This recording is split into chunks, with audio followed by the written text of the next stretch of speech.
Now, I love Spider-Man. Even more, I love the Spider-Verse franchise.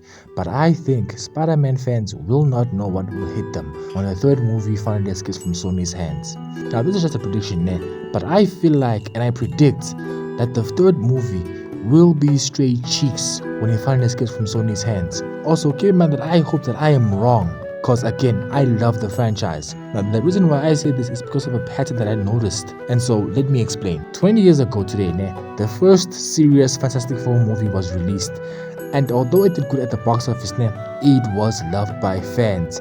And because of that, the Silver Surfer movie was made. And not to get sidetracked, but Jessica Alba was fire. But sadly, even with her in that movie, it didn't make much money at the box office, and any attempt at a third movie was scrapped. And a few years later, the movie Fan4Stick was scheduled to release, and we all know how much of a piece of a flop that was. Now, the story behind that mess is that one guy wrote the script and gave it to the studio.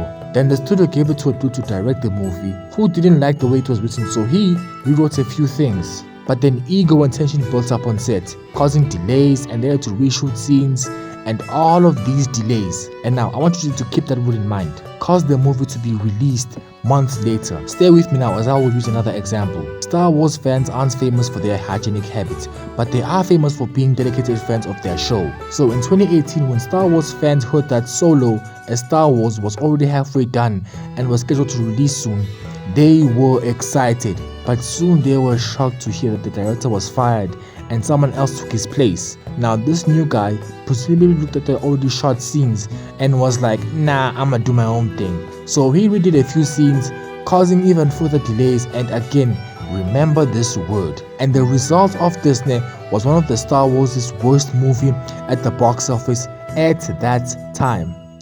If only they knew.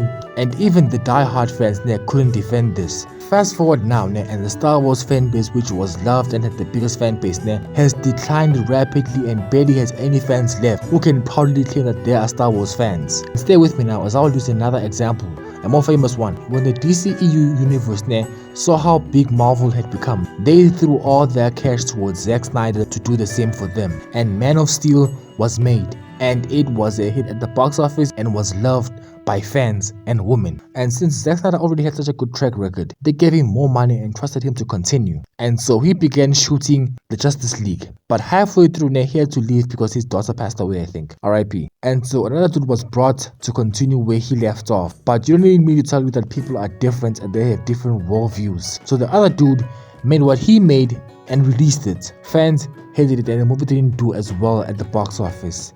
A year or so later, Snyder came back trying to salvage the situation, resulting in the Snyder Cut.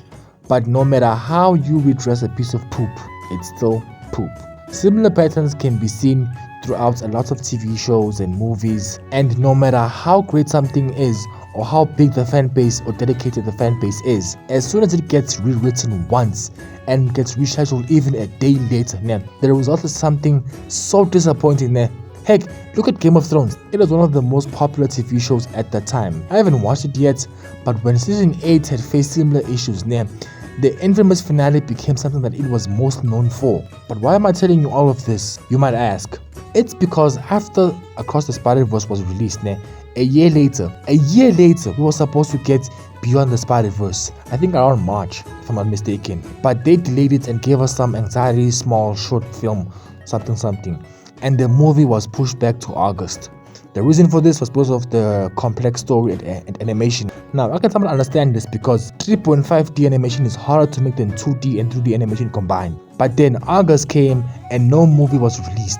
No news came out until this year when they said that it's going to be released June 4th, 2027. Then they backtracked again saying that it's going to be released on June 25th, 2027. And again, I hope that my predictions are wrong. I partially wish that most of these delays were caused by Shamik being weird on set. In fact, if I ever met this dude, I'd probably beat him up because I genuinely believe that he single-handedly delayed the movie for like 4 years on his own. But yeah, anyways, I'm kind of demotivated because of my previous video being taken down. So I'd like to know what your thoughts are on which video I should do next. A video regarding black characters, or maybe continue with the style and the way I speak about the diversity thing. Anyway, let me know, and well, That's all, folks. But I'm allowed to say that. Is he allowed Legally? to say that? Legally? Heck, even my outro is from Spider-Man.